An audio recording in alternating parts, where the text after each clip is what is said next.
رب العالمین والعاقبۃ للمتقین والصلاۃ والسلام علی اشرف الانبیاء والمرسلین سیدنا محمد وعلی آلہ وصحبہ اجمعین، اما بعد، اعوذ باللہ من الشیطان الرجیم، بسم اللہ الرحمن الرحیم۔ عزیز بہنوں اور بھائیوں، الحمدللہ تعالی ہم نے پہلے پارے کے مضامین کا خلاصہ کل پڑھا ہے، اس کے پر غور و فکر کیا ہے۔ آج انشاءاللہ تعالی دوسرے پارے کے مضامین کا خلاصہ ہم پیش کریں گے، اور آپ اگر اس کو عنوان دینا چاہیں پورے کے پورے پارے کے خلاصے کو، تو آپ کہہ سکتے ہیں کہ اس میں ایک امت وسط کا ذکر ہے، بنانے کا ذکر ہے، اس کی ذمہ داری کا ذکر ہے جو شہادت حق ہے، اور نظام حیات کا ذکر ہے جو کہ اسلام ہے، اس کی بنیاد جو ہے وہ بتائی جا رہی ہے اس پارے کے اندر۔ تو یہ جو ہے آپ کہہ سکتے ہیں کہ اس پارے کے اہم چند مضامین میں سے ان کے عنوان ہے۔ جو پہلا پارہ جہاں پہ ختم ہوا تھا، تو وہاں پہ اللہ تعالیٰ نے یہ فرمایا کہ بنی اسرائیل کی امامت جو ہے ان کو کیوں معزول کیا گیا ہے، یہ بات جو وہاں پہ بتائی گئی تھی، اور ان کو پھر یہ بھی بتایا گیا تھا کہ تم نے یہ اور یہ اور یہ کام کیے ہیں، اس کی بنیاد پہ اب ظاہر ہے یہ بات ان کو بالکل دو ٹوک تو نہیں کہے گی کہ تمہیں معزول کیا جا رہا ہے، لیکن جب نئی امت کو برپا کیا جا رہا ہے، نیا قبلہ جو ہے وہ بنایا جا رہا ہے، مختص کیا جا رہا ہے ہمیشہ ہمیشہ کے لیے، تو یہ خود بخود پچھلی سابقہ امت اور ان کی قبلہ کی معزولی کا جو ہے یہ حکم ہے۔ پھر ساتھ ساتھ جو ہے یہ ان کو معزول کرنے کے ساتھ ساتھ دعوت بھی ان کو دی گئی۔ ایسا نہیں ہے کہ ان کے لیے بالکل سارے راستے اور دروازے جو ہے وہ بند کر دیے گئے، بلکہ ان کو جو ہے وہ نبی کریم صلی اللہ علیہ وسلم اور آپ کی دعوت اور آخری جو شریعت ہے اس پر ایمان لانے کی ان کو دعوت بھی دی گئی ہے۔ تو پارہ جو دوسرا پارہ ہے، اس میں اب عملی اعلان اور نبی کریم صلی اللہ علیہ وسلم کی امت جو برپا کی جا رہی ہے اس کی ذمہ داریوں کا آغاز، یعنی دوسرے پارے کا آغاز ہی میں یہ بتایا جا رہا ہے کہ اس امت کی ذمہ داری جو ہے وہ کیا ہوگی۔ تو تمہیدی مضمون قبلہ کا جو تھا، قبلہ کی تبدیلی کا، وہ تو پہلے پارے کے آخر میں آیا ہے، اور پھر اب جو ہے جب اس کا اعلان یقینی طور پر دوسرے پارے کے اندر جو ہے اب یہاں پہ آ رہا ہے، اور یہ محض قبلہ کی تبدیلی کا اعلان نہیں تھا، بلکہ یہ پوری کی پوری قیادت و سیاحت، اور جو اس سے پہلے 2500 سال سے بنی اسرائیل کے پاس چلی آ رہی تھی، اب اس کی تبدیلی کا اعلان ہے، اور اب یہ نبی کریم صلی اللہ علیہ وسلم اور آپ کی امت میں کو جو ہے یہ بنا دیا گیا۔ اور جو ہی یہ اس تبدیلی کا اعلان کیا گیا ہے، قبلہ کی تبدیلی کا اعلان کیا گیا ہے، تو ساتھ ہی بتا دیا گیا ہے کہ وَكَذَلِكَ جَعَلْنَاكُمْ أُمَّةً وَسَطًا لِتَكُونُوا شُهَدَاءَ عَلَى النَّاسِ وَيَكُونَ الرَّسُولُ عَلَيْكُمْ شَهِيدًا۔ تو بالکل متصل طور پر جو ہے آپ دیکھیں کہ جو پارے جو دوسرا پارہ ہے شروع ہوتا ہے تو اس کے ساتھ ہی بتا دیا گیا ہے کہ اس امت کو کیوں پیدا کیا۔ اس امت کو پہلے بتایا گیا کہ یہ امت جو ہے یہ یعنی وہ ہے، امت ہے، ایک امت کو ایک کی جگہ دوسری امت کو بدل دیا گیا ہے۔ اب دوسری امت میں یہ ہے کہ یہ امت اب اس میں جو ہے اس کا کام کیا ہوگا۔ یہ امت وسط ہے، اس میں نہ جو ہے وہ ایکسٹریم ہے ایک طرف اور نہ دوسری طرف، نہ افراط ہے نہ تفریط ہے، اور قوموں کے درمیان میں اس کی جو ہے وہ حیثیت اس کی لیڈر اور قیادت کی ہے، اور یہ امت وسط میں اس میں عدل ہے اور توازن ہے اور اعتدال ہے، یہ بات جو ہے بتائی جا رہی ہے۔ تو یہ اس امت کا ایک طرح سے تعارف کروایا جا رہا ہے، اور اس کا مقصد بھی بتایا جا رہا ہے کہ یہ اب امت برپا تو کر دی، اللہ تعالیٰ نے دوسری امت کو ایک ہی جگہ دوسری لا کھڑا کیا ہے، تو اس کا کام یہ ہوگا کہ یہ امت حق کی شہادت کا فریضہ سر انجام دے گی۔ اس کا کیا مطلب ہے حق کی شہادت کا فریضہ انجام دینا؟ کہ یہ اللہ تعالیٰ کے اس پیغام کو لوگوں تک لے کے پہنچائے گی، اور اس لحاظ سے جب یہ فریضہ اس امت کے ذمہ لگایا گیا، سپرد کیا گیا، یعنی یہی والی آیت وَكَذَلِكَ جَعَلْنَاكُمْ أُمَّةً وَسَطًا لِتَكُونُوا شُهَدَاءَ، تو یہ آیت کریمہ بہت ہی امت کی ذمہ داریوں کے لحاظ سے بڑی یعنی پروفاؤنڈ آیت ہے، اور مارکت الآراء جو ہے، مارکت آراء آیت ہے، اس لحاظ سے بہت اہم آیت ہے کہ یعنی یہ امت وسط کا جو لفظ لایا گیا اس کے اندر یہ بڑی وسیع معنویت کا حامل ہے، اور اس سے مراد یہ ہے کہ یہ گروہ امت مسلمہ کا ایک ایسا اعلیٰ اور اشرف گروہ ہے جو عدل و انصاف کی روش پہ قائم ہوگا، اور انصاف اور توازن قائم رکھے گا، اور جو دنیا کی قوموں کے درمیان جس کی حیثیت ایک صدر کی سی ہوگی، درمیانی حیثیت ہوگی اور بڑی نمایاں حیثیت ہوگی، اور جس کا تعلق سب کے ساتھ جو ہے حق کا ہوگا اور یکساں ہوگا، اور رست بازی کا تعلق ہوگا، اور ناحق اور ناروا تعلق کسی سے نہ ہو، کسی کے ساتھ بھی جو نہیں ہوگا۔ یہ بات جو ہے نا یہاں پہ بتائی گئی ہے، اور یہ بہت ہی اہم بات ہے جو امت رسول صلی اللہ علیہ وسلم کی ذمہ داریوں کے حوالے سے جو بات جو ہے جو بتائی جا رہی ہے، بہت ہی اہم بات ہے۔ یعنی اور ساتھ یہ بھی بتایا گیا ہے کہ یہ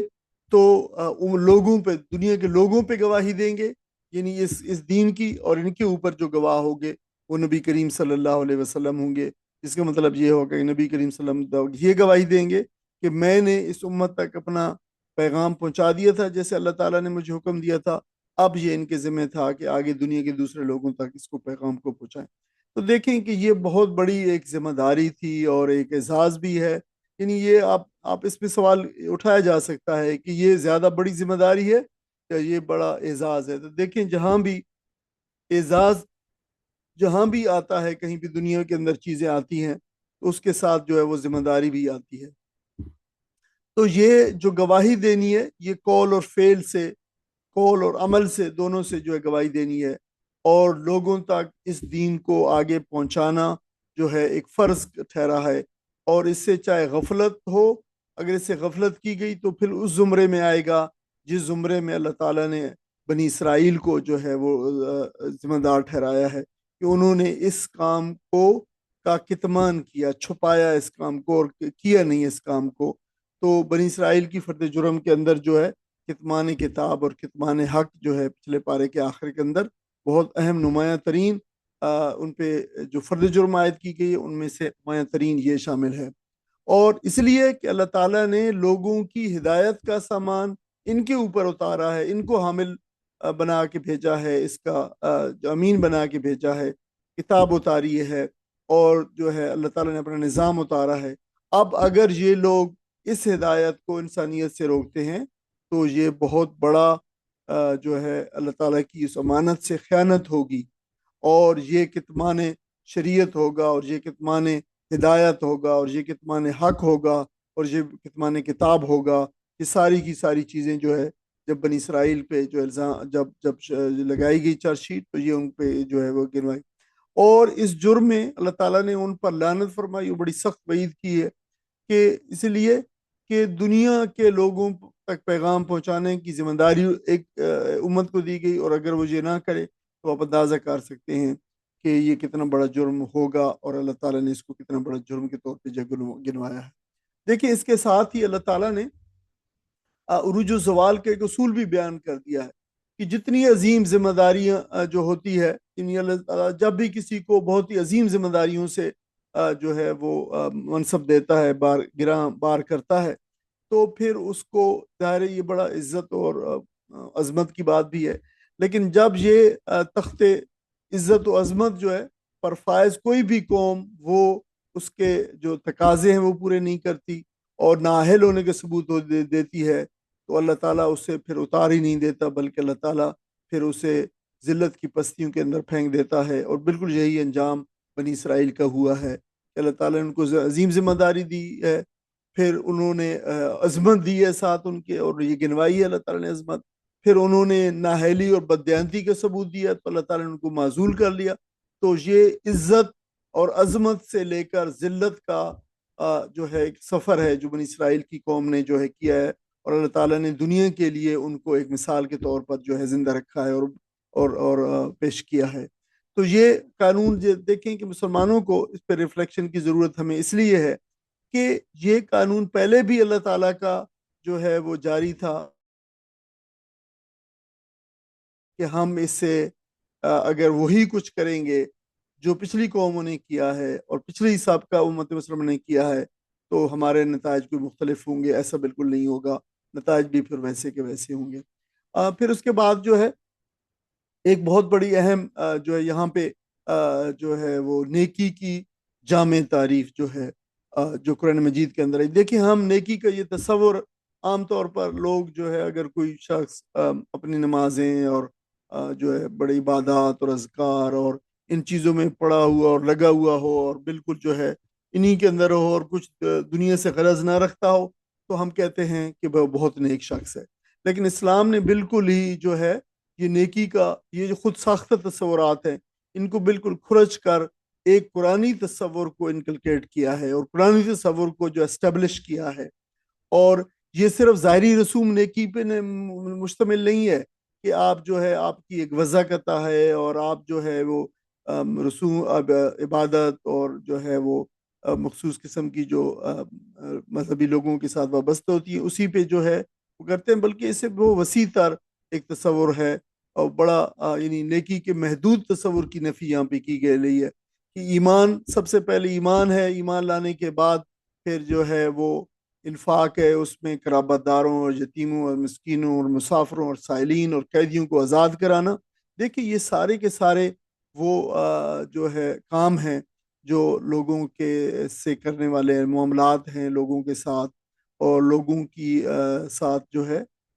بھلائی کرنا ہے اور لوگوں کی خدمت کرنا ہے اور لوگوں کی مدد کرنا ہے۔ تو یہ سارے کام وہ گنوائے گئے ہیں، اور اس کے ساتھ پھر یقینی طور پر نماز ہے اور عبادات ہیں اور اخلاق اچھے اور صبر اور یہ سارے جو ہے معاملہ ہے۔ تو یہ پورا ایک مکمل جو ہے ہمارا دیکھیں ایمان بھی اس کے اندر ہے، جو پورے کے پورے اسلام آپ دیکھ لیں کہ ایمان بھی ہے، عبادات بھی ہیں، اخلاق بھی ہے، معاملات بھی ہے۔ تو اس پہ محیط تصور جو نیکی کا تصور ہے وہ قرآنی نیکی کا تصور ہے۔ یہ ہے مذہب کی چاند رسومات کو ادا کر دینا، یہ ضابطے کی خانہ پوری کر لینا، یہ کوئی جو ہے مذہبی اعمال انجام دینا، یہ نیکی نہیں ہے، یہ حقیقی میں نیکی نہیں ہے۔ یہ نیکی کی شکلیں ضرور ہو سکتی ہیں لیکن نیکی جو ہے یہ ایک کوئی رسوم تک محدود نہیں ہے، بلکہ نیکی کا ایک مکمل نظام ہے، یہ کوئی جزوی رویہ جو ہے نہیں ہے، یہ نیکی کا تصور۔ اور اس آیت کو جو 170 نمبر آیت ہے اس کو آیت بر یعنی نیکی والی آیت بھی کہا جاتا ہے، کہ بہت ہی کمپریہنسو آپ کہہ لیں کہ ڈیفینیشن ہے اور ایکسپلینیشن کے ساتھ ہے کہ نیکی کا جامع تصور جو ہے کیا ہے۔ اس کے بعد پھر آزمائش اور شہادت کا جو ہے بتایا گیا ہے کہ شہادت فی سبیل اللہ جو ہے، شہداء فی سبیل اللہ جو ہیں وہ اللہ تعالیٰ کے راستے میں اگر وہ شہید ہو جائیں، مر جائیں اللہ تعالیٰ کے راستے میں جد و جہد کرتے ہوئے، اس کی کئی شکلیں ہیں۔ سب سے نمایاں ترین شکل جو ہے وہ یہ ہے کہ اللہ کے راستے میں وہ جو دین کے خاطر لڑتے ہوئے شہید ہو جائیں، اور اس کے علاوہ بھی دوسری بھی صورتیں ہیں تو وہ جو ہے وہ اگر مر جائیں تو ان کو مردہ مات کو بلکہ وہ زندہ ہیں۔ تو یہ زندگی اور موت کا عجیب و غریب اسلامی تصور اسلام پیش کرتا ہے کہ جو دوسرے مذاہب کے اندر جو ہے وہ نہیں موجود نہیں ہے، کہ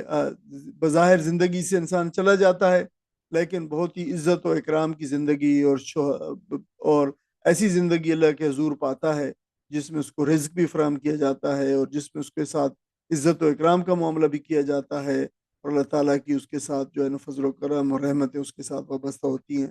تو یہ جو ہے وہ چیزیں ہیں۔ اس کے ساتھ یہ بھی بتایا کہ یہ آزمائشیں ہیں جن کے اندر ظاہر ہے اگر کوئی شخص لڑا ہے اور مشکل پیش آئی ہے اور اس نے اپنی جان دے دی ہے تو یہ ساری آزمائشیں اور یہ لازماً آ کے رہتی ہے۔ اور ایک تمام آزمائشوں کے اندر جو مومن کا رد عمل ہے وہ جو ہے کیا ہونا چاہیے، صبر کا ہونا چاہیے اور اللہ کی طرف رجوع اور سپردگی کا ہونا چاہیے، یعنی اللہ صبر و تسلیم کا ہونا چاہیے کہ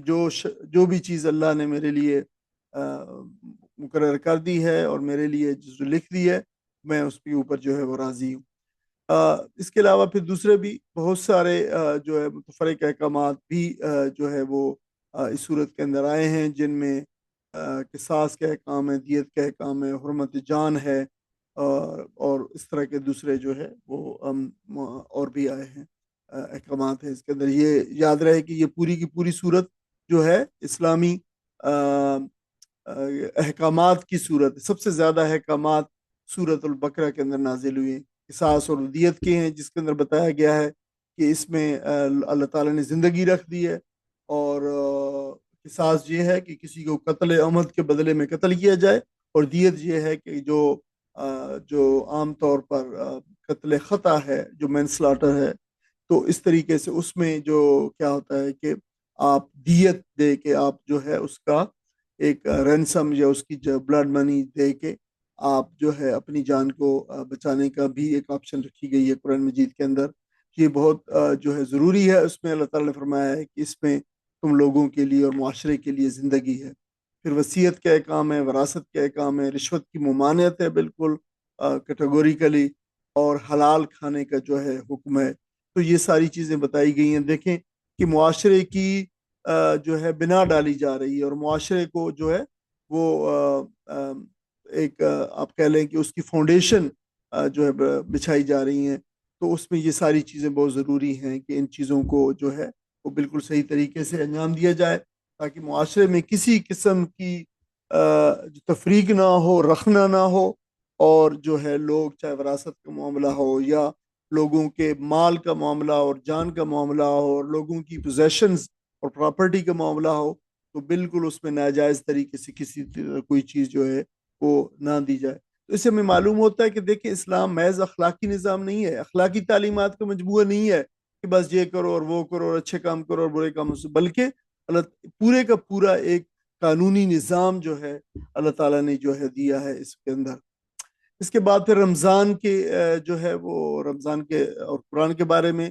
پورا جو ہے رکوع اور اس سے بھی زیادہ جو ہے وہ تقریباً ڈسکورس موجود ہے، جس میں روزے کی فرضیت بتائی گئی ہے کہ صرف تم پر روزہ نہیں بلکہ اس سے پہلی امتوں پر بھی فرض کیا گیا ہے، اور مقصد بتایا گیا روزے کا۔ دیکھیں کہ روزے کا مقصد جو ہے وہ تقوی حاصل کرنا ہے، اللہ تعالیٰ کا کانشیسنیس ہے، اللہ تعالیٰ کا جو ہے محبت ہے، اللہ تعالیٰ سے ڈر ہے، اللہ تعالیٰ سے ایسا ڈر ہے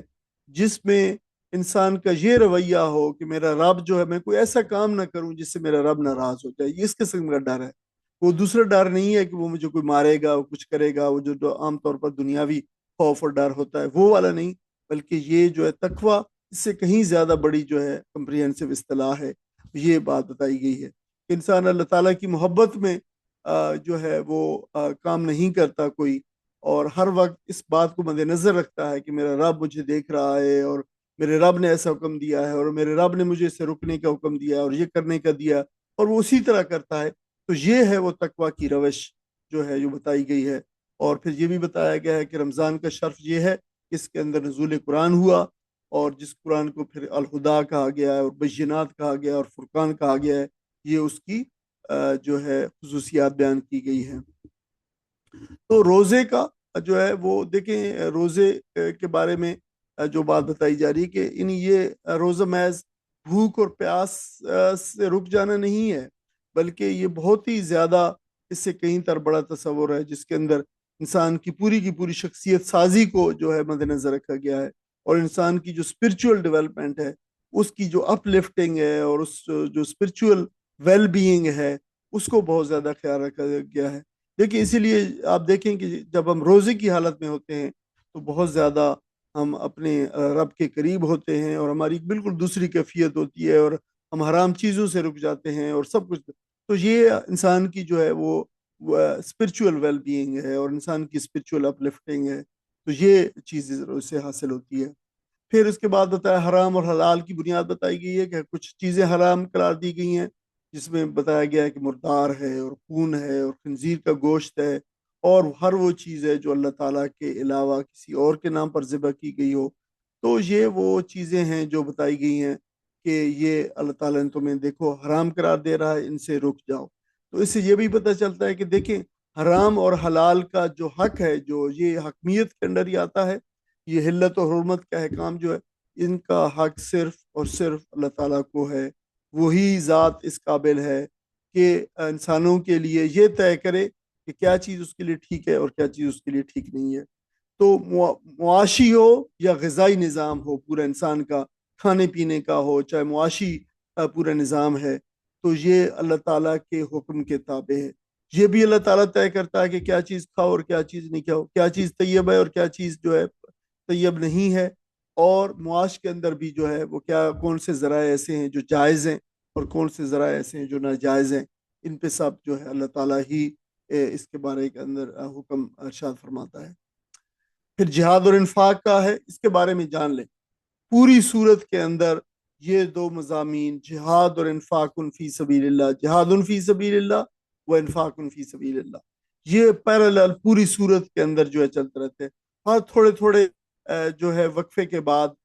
جو ہے ان میں سے کوئی نہ کوئی مضمون جو ہے وہ آ جاتا ہے۔ اور دیکھیں کہ یہ جو پورا پیٹرن ہے،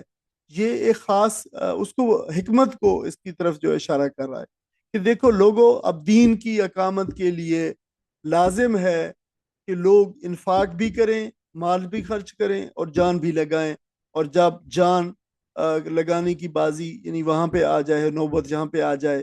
کہ اب جو ہے وہ قتال آ گیا ہے، تو اپنی جان بھی حاضر کر دے، اس کے بغیر جو ہے دین قائم نہیں ہوگا۔ تو اس لحاظ سے اگر ہم دیکھیں تو یہ ہمارے لیے بھی اس وقت بھی اور بعد میں بھی دیکھیں کہ دین کو جب اقامت کی گئی ہے نبی کریم صلی اللہ علیہ وسلم نے اور صحابہ کرام نے، تو ان کو بار بار ریمائنڈ کروایا گیا ہے کہ جہاد فی سبیل اللہ، انفاق فی سبیل اللہ، یہ جو ہے دین کے تقاضے ہیں۔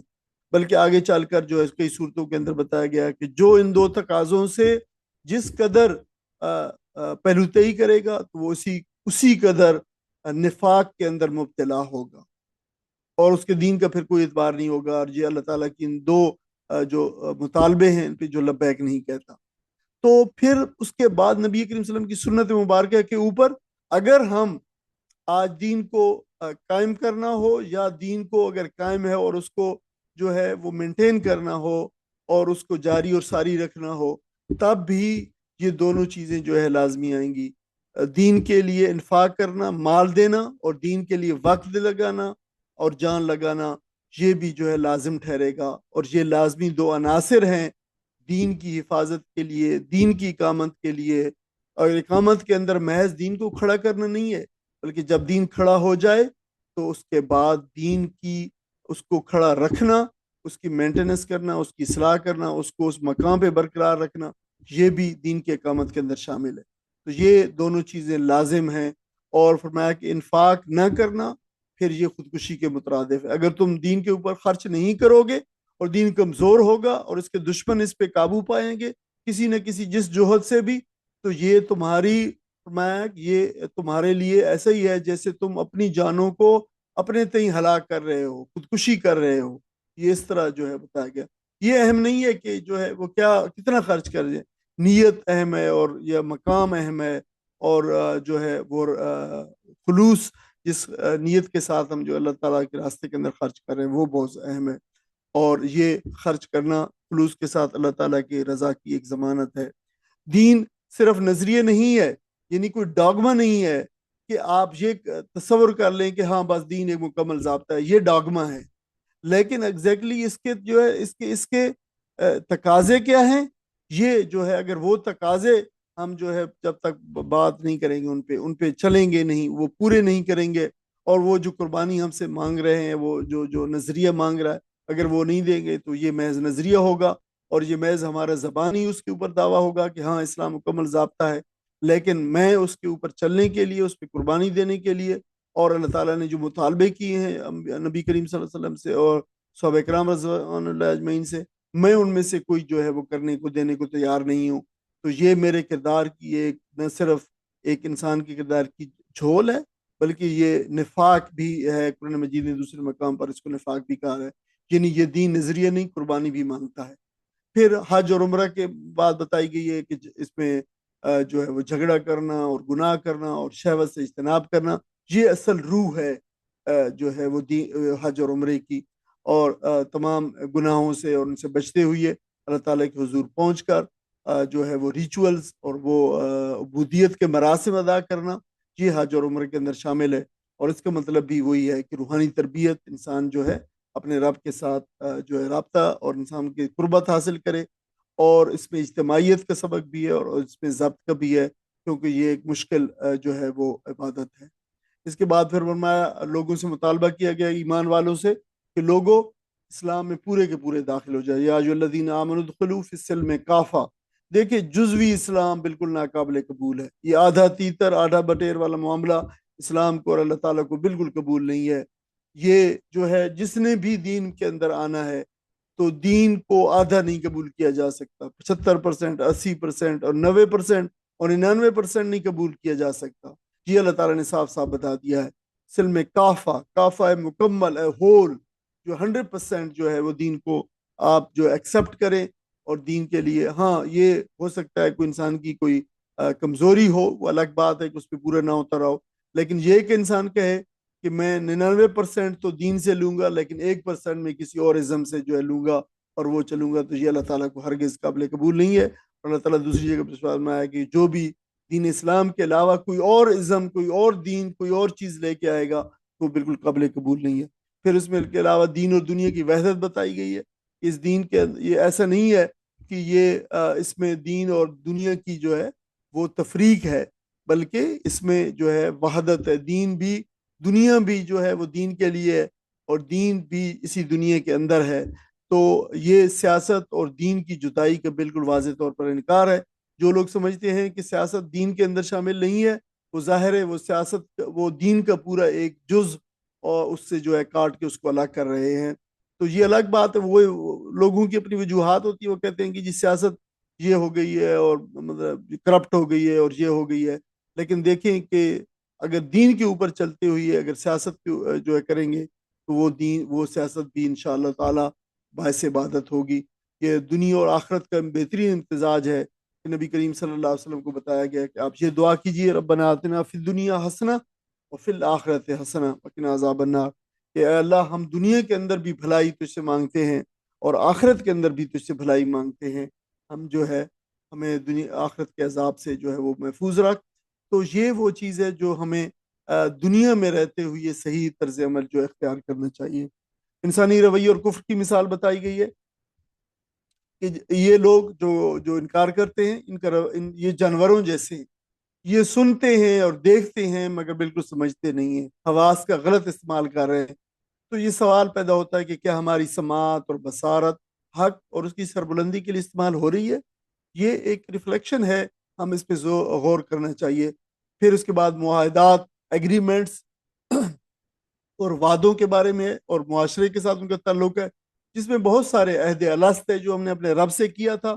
شریعت کا عہد ہے جب ہم نے اسلام قبول کر کے جو کیا ہے، نکاح کا عہد ہے اور معاشی معاہدے ہیں، اور ریاست اور شہری کا جو تعلق ہوتا ہے وہ بھی معاہدہ ہے۔ تو یہ تمام وعدے اور معاہدے جو ہیں یہ بہت اہم ہیں۔ اور اس کے بعد میں جو سورہ معاہدہ آئے گی اس کو تو سورہ عقود بھی کہا جاتا ہے۔ یہ معاشرے کی روح ہے جو وعدے، اور ان کو پورا کرنے کا جو ہے بہت زیادہ اس پہ زور دیا گیا ہے۔ قیادت کے معیار کی بات کی گئی ہے کہ طالوت کا واقعہ جو ہے وہ اس کو جب بادشاہ مقرر کیا گیا تو بنی اسرائیل نے اس پہ اعتراض کیا، تو اللہ تعالیٰ نے فرمایا کہ اس کو اللہ تعالیٰ نے اس کو علم جو ہے اور جسم اور صلاحیت عطا فرمائی ہے، یعنی وہ کمپیٹنٹ ہے، وہ جسمانی طور پر بھی اس قابل ہے، اور اللہ تعالیٰ نے اس کو علم بھی دیا ہے۔ تو یہ ایک جو ہے قیادت کی جو ہے معیار بتایا گیا یہاں پہ، اور ان کے اعتراضات کو رد کر دیا گیا۔ درجہ میں جب جو جا رہے تھے تو اللہ تعالیٰ نے ان کو امتحان میں گزارا کہ اس درجہ میں سے کوئی پانی نہیں پیے گا اللہ یہ کہ کوئی چلو بھر پیاس کی صورت کے اندر پی لے، لیکن ان سب نے خوب ڈٹ کے سیر ہو کے پانی پیا، اور جو ہے وہ جالوت کے مقابلے میں پھر جو ہے وہ بالکل دوسری طرف جب پار نکلے تو انہوں نے کہا ہم سے نہیں لڑا جاتا۔ تو اللہ تعالیٰ کی نافرمانی میں تو یہ ہوتا ہے پھر کہ اللہ تعالیٰ کی نافرمانی کے اندر بزدلی پیدا ہوتی ہے۔ تو جن تھوڑے سے جو لوگ جو تھے بالکل ہی قلیل سے، جو انہوں نے اللہ تعالیٰ کی حکم کی خلاف ورزی نہیں کی، وہ پھر لڑے، اور پھر جب انہوں نے فتح پائی تو انہوں نے کہا کم من فیت قلیلت غلبت فیت کثیرت باذن اللہ۔ کتنی مرتبہ دنیا کے اندر ہوا ہے کہ قلیل سا گروہ جو ہے بڑی اکثریت پہ غالب آ گیا ہے اللہ تعالیٰ کے حکم سے، اس لیے کہ انہوں نے اپنے ایمان کا مظاہرہ کیا۔ تو ہمیں معلوم ہوتا ہے کہ فتح وسائل سے حاصل نہیں ہوتی بلکہ ایمان سے جو ہے وہ آتی ہے۔ انہوں نے ایمان پہ کیا، 4 لاکھ میں سے 300 کے قریب، 313 315 کے لوگ قریب تھے جنہوں نے اس جو اللہ تعالیٰ نے اس میں امتحان میں ڈالا تو صرف وہ کامیاب ہوئے، اور وہی پھر بالآخر لاکھوں دشمنوں کے مقابلے کے اندر بھی جو ہے کامران اور فتح یاب رہے۔ اس پورے خلاصہ جو پارے کا خلاصہ اگر آپ کہیں تو یہ امت وسط کا مشن اس میں بتایا گیا ہے، قیادت کی منتقلی بتائی گئی ہے۔ قیادت جو ہے بنی اسرائیل سے بنی اسماعیل میں چلی گئی ہے۔ امت مسلمان نئی امت برپا ہونے والی امت کا منصب بتایا گیا کہ یہ شہادت حق کا فریضہ اس نے سر انجام دینا ہے،